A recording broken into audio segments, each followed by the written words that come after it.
دل پہ رہا مدتوں غلبہ یاس و ہراس، قبضہ حزم و حجاب دیکھیے کب تک رہے۔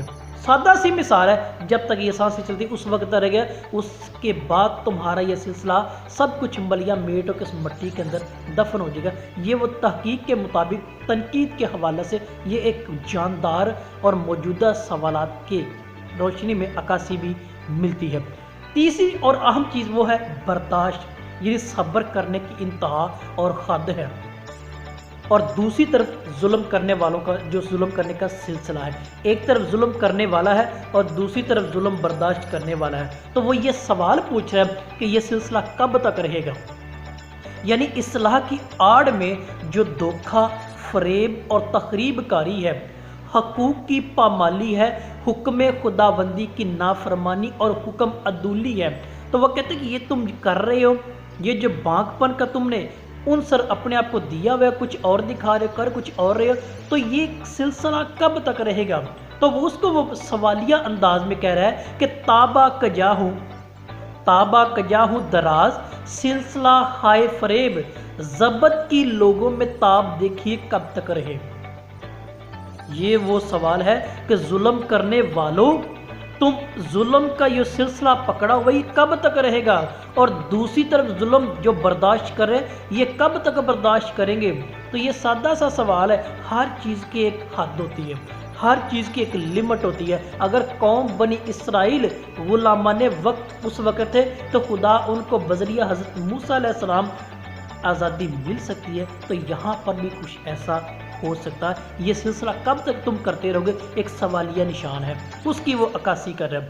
پھر یہ جہاں سے سلسلہ شروع ہوا ہے نا، تو وہاں پہ آ کے ختم ہو جائے گا۔ جہاں پر یہ سلسلہ رہتا ہے ڈرامے بازی کا، دھوکے بازی کا، فریب کا، وہاں پہ انقلاب نہیں آتے، وہاں پہ عذاب آتے ہیں، وہاں پہ سیلاب آتے ہیں، اور سیلاب پاکستان میں تو ہر سال ایسے آتے ہیں، ثواب درائن کا کام ہے۔ تو الطاف حسین حالی کی مسدس حالی لکھی ہوئی نظم اگر اس میں دیکھیں تو اس میں بھی اس سیلاب آنے کی وجہ وہ بتا رہے ہیں، اس کے پیچھے ظلم کرنے والوں کا جو سلسلہ اس کی وہ عکاسی کر رہا ہے۔ کمال ان میں رہتے ہیں باقی نہ جوہر، کمال ان میں رہتے ہیں باقی نہ جوہر، نہ عقل ان کی ہادی، نہ دین ان کا رہبر۔ جہاں پر دین کی رہبری ختم ہو جائے، ان کے اندر جوہر فن ختم ہو جائے، ظلم کا سلسلہ بسلسلہ چلتا رہے، نسل در نسل چلتا رہا ہے، تو وہاں پر یہی سلسلہ ہوتا ہے، یہی انداز ہوتا ہے کہ اسی چیز کو حضرت موہانی نے اپنے انداز میں کیا ہے۔ پردہ اصلاح میں کوشش تخریب کا، پردہ اصلاح میں کوشش تخریب کا، حلقے خدا پر عذاب دیکھیے کب تک رہے۔ اب یہ جو ہر سال پاکستان میں سیلاب آتا ہے، کبھی کرونا وائرس آ جاتا ہے، اس کے بعد نمونیا آ جاتا ہے، اس کے بعد ڈینگی وائرس آ جاتا ہے، یہ وہ عذاب ہے خلق خدا پر، جو اس کے پیچھے ظلم کی داستان ایک برپا ہو کر ہمارے سامنے وہ ملتی ہے۔ آزادی کی وہ حسرت اور تمنا پہ وہ بات کرتا ہے۔ سوال ہے کہ یہ تم آزادی تو کہتے ہو کہ ہم نے 1947 میں آزادی تو لے لی، ہم آزاد ہو گئے، کہ وہ کہتے ہیں یہ کیسی تمہاری حسرت اور تمنا آزادی کی ہے؟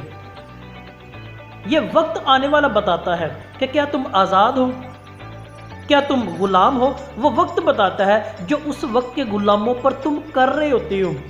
وہ بادشاہ ہے، وہ وزیر اعظم ہے، وہ صدر ہے، وہ ایک چودھری ہے، وہ ایک ذمہ دار ہے، وہ ایک مالدار شخص ہے۔ وہ کہتے ہیں تمہارے اندر یہ درینہ دشمنی کا جو کینہ ہے نا، یہ دل میں بیٹھا ہوا ہے، اور یہ تم کب تک کرو گے؟ ہر شعر کے اندر وہ سوال پوچھ رہا ہے، سوال اس کا حق ہے، جواب وہ مانگ رہا ہے۔ یعنی الطاف حسین حالی اسی چیز کو مزید بیان کرتا ہے، نہ مظلوم کی آہوازاری سے ڈرنا، نہ مفلوق کے حال پہ رحم کرنا۔ تو سوال یہ پوچھ رہا ہے یہ تم کب تک کرو گے، کب تک کرو گے؟ کیونکہ ایک بات تو واضح ہے، جب تک یہ سانس چل رہی ہے۔ تو اسی چیز کو وہ حسرت موہانی سوالیہ انداز میں پوچھ رہا ہے کہ حسرت آزاد پر جورے غلامان وقت، از راہ بغض و عتاب دیکھیے کب تک رہے۔ یہ جو کب تک ایک سوال ہے ہر اس بندے کی زندگی پر جو اس وقت ان حالات و واقعات میں بھی چپ کریے بیٹھا ہے، اور دوسری طرف وہ ظلم کی داستان برپا کیے ہوئے ہے، غلامی اور آزادی کی تمنا اپنے دل میں۔